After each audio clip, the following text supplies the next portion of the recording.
இன்னைக்கு நம்ம சேனல்ல என்ன பார்க்க போறேன்னு பார்த்தீங்கன்னா, நவம்பர் 19ஆம் தேதி கார்த்திகை 3ஆம் நாள் அமாவாசையானது வருகிறது. இந்த அமாவாசைக்கு பிறகு ஒவ்வொரு ராசி நேயர்களுக்கும் அவங்க வாழ்க்கையில ஏற்படக்கூடிய நல்ல விஷயங்கள் என்ன, கெட்ட விஷயங்கள் என்ன அப்படிங்கிறத பார்க்கலாம். அந்த வகையில மிதுன ராசி நேயர்களுக்கு ஏற்படக்கூடிய நன்மை என்ன, தீமை என்ன அப்படிங்கிறத இந்த வீடியோ மூலம் பார்க்கலாம். அதுக்கு முன்னாடி இந்த அமாவாசையோட சிறப்பு என்னங்கிறத பார்த்துட்டு அதுக்கப்புறம் உங்களுடைய ராசிக்கு என்ன பலன் கிடைச்சிருக்கு அப்படிங்கிறத பார்க்கலாம். பொதுவாகவே அமாவாசை அப்படின்னு சொல்லும்போது இந்த நாள் முன்னோர் வழிபாட்டிற்கு உகந்த நாள் அப்படின்னு சொல்லலாம். இந்த நாள் பார்த்தீங்கன்னா ரொம்பவே ஒரு முக்கியமான நாள் அப்படின்னு கூட சொல்லலாங்க. இந்த அமாவாசை தினத்தில் சூரியனும் சந்திரனும் நேர்கோட்டில் வருகின்றனர். இவங்க இரண்டு பேரும் ஒன்றை ஒன்று சந்தித்து கொள்கின்ற இந்த தருணத்தில் முன்னோர்கள் புண்ணிய லோகத்தில் இருந்து பூமிக்கு வருவதாக சொல்லப்படுது. அதே போல பிதுர் தேவதைகள் நம்மளுடைய முன்னோர்களை வழிபாடு செய்து அவங்களுக்கு உகந்த மரியாதையும் செலுத்துறாங்க அப்படின்னு சொல்லப்படுது. அதனால இந்த அமாவாசை தினத்துல புதிய காரியங்கள் நிச்சயமா தொடங்கலாம். புதிய தொழிலை கூட நிச்சயமா இந்த நாளில் நீங்க ஆரம்பிக்கலாம். இந்த மாதிரி நல்ல விஷயங்கள் செய்யும் பொழுது நிச்சயமா உங்களுக்கு நல்லதே நடக்கும் அப்படின்னு சொல்லப்படுது.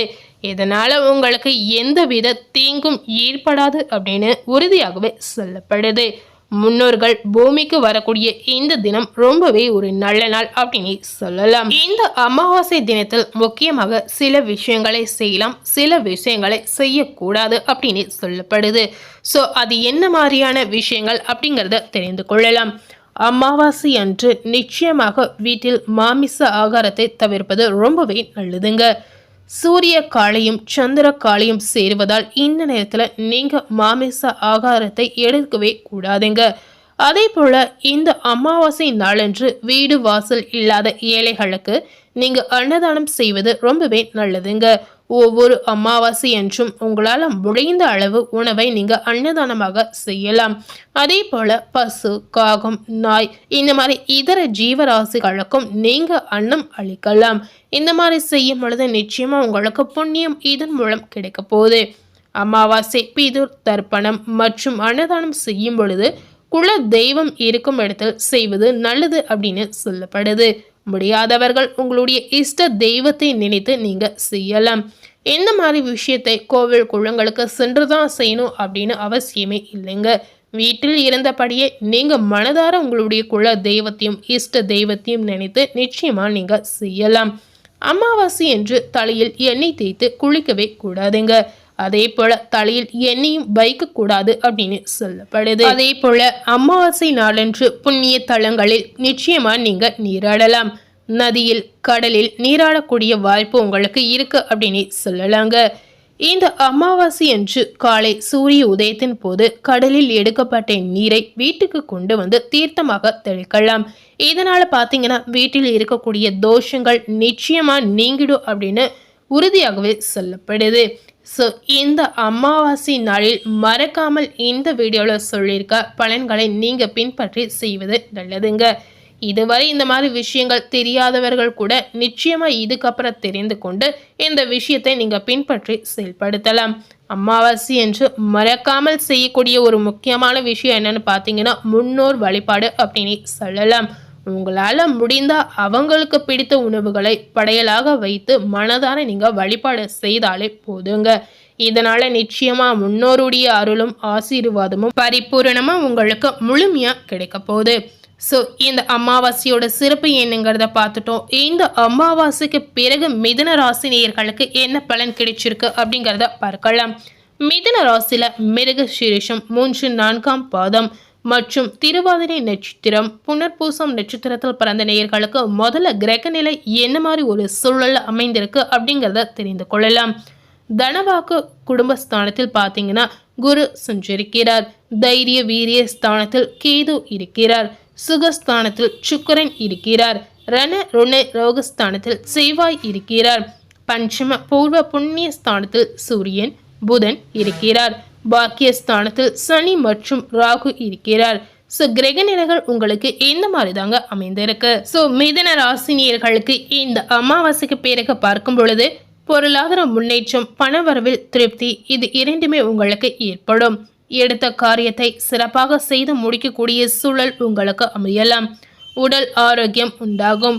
வழக்குகளில் சாதகமான போக்கு உங்களுக்கு காணலாம். தொழில் வியாபாரத்தில் பார்க்கும் பொழுது இருந்த தொய்வு நீங்கி வேகம் பிடிக்கலாம். எதிர்பார்த்த ஆர்டர் இந்த நேரத்தில் உங்களுக்கு முழுமையாக கிடைக்க போகுது. இந்த நேரம் மிதுன ராசினியர்களுக்கு லாபங்கள் அதிகரிக்கக்கூடிய ஒரு நேரம் அப்படின்னு சொல்லலாம். உத்தியோகத்தில் இருக்கக்கூடிய மிதுன ராசினியர்களுக்கு செயல்திறன் நிச்சயமா அதிகரிக்கும். மேல் அதிகாரிகளின் பாராட்டும் பதவி உயர்வும் இந்த அமாவாசைக்கு பிறகு உங்களுக்கு கிடைக்க போகுது. புதிய வேலை தேடுபவர்களுக்கு சாதகமான பலன் கிடைக்கலாம். குடும்பத்தில் மகிழ்ச்சியான சூழ்நிலை உங்களுக்கு ஏற்படும். கணவன் மனைவிக்கிடையே ஒற்றுமை அதிகரிக்கும். பிள்ளைகள் மூலம் பெருமை ஏற்படலாம். உறவினர்களுடைய வருகையும் அவர்களால் நன்மையும் உங்களுக்கு உண்டாகலாம். திருமணம் தொடர்பான பேச்சுகள் உங்களுக்கு சாதகமாக முடியலாம். வீடு வாகனம் வாங்குவது அல்லது புதுப்பிப்பதில் நாட்டம் உங்களுக்கு அதிகரிக்கும். மிதுன ராசியில இருக்கக்கூடிய பெண்மணிகளுக்கு பார்க்கும் பொழுது எடுத்த காரியத்தை திறமையாக செய்து முடிக்கக்கூடிய சூழல் உங்களுக்கு ஏற்படும். மிதுன ராசியில இருக்கக்கூடிய மாணவர்களுக்கு பார்த்தீங்கன்னா இந்த அமாவாசைக்கு பிறகு கல்வி பற்றிய கவலைகள் நீங்கலாம். பாடங்கள் படிப்பதில் வேகம் காட்டுவீர்கள். இதனால மாணவர்களுக்கு பாராட்டு கிடைக்கக்கூடிய ஒரு சிறப்பான நாட்களா இந்த நாட்கள் உங்களுக்கு அமையலாம். அடுத்ததாக மிதுன ராசியில மிருக சீரிசம் 3, 4ஆம் பாதம் நட்சத்திரத்தில் பிறந்த நேயர்களுக்கு பார்க்கும் பொழுது இந்த அமாவாசைக்கு பிறகு குடும்பத்தில் உறவினர் வருகை ஏற்படும். கணவன் மனைவிக்கிடையே மகிழ்ச்சி நீடிக்கலாம். பிள்ளைகளுடைய முன்னேற்றத்தில் அக்கறை காட்டுவீர்கள். தந்தையின் உடல் நலத்தில் கவனம் நிச்சயமா அவசியம். ஆடை ஆபரணம் வாங்கக்கூடிய சூழல் உங்களுக்கு பிறக்கலாம். எடுத்த காரியம் நல்லபடியாக முடிய வேண்டும் என்ற மனக்கவலை உங்களுக்கு ஏற்படும். புதிய வாய்ப்புகள் தேடி வரும் கூடிய அமைப்பு உங்களுக்கு இருக்கிறது. அதாவது கிடைக்கக்கூடிய வாய்ப்பினை தகுந்தவாறு பயன்படுத்திக் கொள்வது உங்களுடைய புத்திசாலித்தனம் அப்படின்னு சொல்லலாம். மிதுன ராசினியர்கள் வாய்ப்பு உங்களை தேடி வரும் பொழுதே நீங்க பயன்படுத்திக் கொள்வது உங்களுக்கு ரொம்பவே நல்லதுங்க. அடுத்ததாக மிதுன ராசியில திருவாதிரை நட்சத்திரத்தில் பிறந்த நேயர்களுக்கு இந்த அமாவாசைக்கு பிறகு பார்க்கும் பொழுது உங்களுடைய உடன் இருப்பவர்களை மனதில் நினைத்து நீங்க செய்யக்கூடிய காரியங்களை முன்னெடுத்து வைப்பது நல்லதுங்க. இதனால வெற்றிக்கு தடை வராமல் காக்கும் அப்படின்னு சொல்லப்படுது. அரசியல் துறையினர்களுக்கு சாதகமான காலகட்டமாக இருந்தாலும் புத்தி கூர்மையுடன் செயல்களை ஆராய்ந்து செய்வது உங்களுக்கு அதீத நன்மையை பயக்கும் அப்படின்னு சொல்லப்படுது. மேல் இடத்திற்கும் உங்களுக்கும் தேவையற்ற வாக்குவாதம் கூட இந்த நேரத்தில் வரலாம்.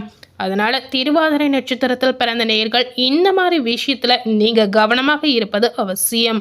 அடுத்ததாக மிதுன ராசியில புனர்பூசம் 1, 2, 3ஆம் பாதம் நட்சத்திரத்தில் பிறந்த நேயர்களுக்கு இந்த அமாவாசைக்கு பிறகு பார்க்கும் பொழுது மாணவர்களுக்கு கல்வியில் இருந்த சிக்கல்கள் தீரலாம். ஆசிரியர்களின் ஆலோசனை உங்களுக்கு அதீத மதிப்பெண்ணை பெற்றுத்தரக்கூடிய வாய்ப்பை ஏற்படுத்தி கொடுக்கும் அப்படின்னு சொல்லப்படுது. வாழ்வில் வளம் பெறக்கூடிய ஒரு காலகட்டம் அப்படின்னு சொல்லலாம். குடும்பத்தில் ஒற்றுமை அதிகரிக்கும். தொலைநோக்கு சிந்தனையுடன் புதிய கருத்துக்களுக்கு மதிப்பளிக்கக்கூடிய வாய்ப்பு உங்களுக்கு உண்டாகலாம். நீங்கள் எடுத்த காரியத்தை நிதானமாக செய்து முடிக்கக்கூடிய வாய்ப்பு கூட உங்களுக்கு ஏற்படும்.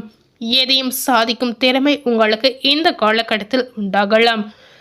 இந்த நேரத்தில் புனர்பூச நட்சத்திரத்தில் பிறந்த நேயர்களுக்கு நீங்க எதிர்பார்க்காத பல மாற்றங்களும் பல திருப்பங்களும் உங்க வாழ்க்கையில நிகழப்போகுது அப்படின்னு சொல்லலாம்.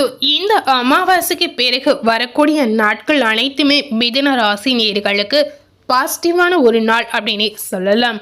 நீங்க எதிர்பார்க்காத நேரத்தில் எதிர்பார்க்காத விஷயங்கள் நடக்கக்கூடிய ஒரு சிறப்பான நாட்கள் அப்படின்னு சொல்லப்படுது. மிதுன ராசினியர்கள் கண்டிப்பாக இந்த வீடியோவில் சொல்லியிருக்க பலனுக்கு ஏற்றவாறு நீங்கள் நடந்து கொள்ளலாம். மிதுன ராசினியர்கள் இந்த காலகட்டத்தில் எந்த மாதிரி ஒரு தெய்வத்தை வழிபாடு செய்யலாம் அப்படின்னு பார்த்தீங்கன்னா இந்த நேரத்தில் விநாயக பெருமானை வழிபாடு செய்வது உங்களுக்கு சிறந்ததாக இருக்க போகுது.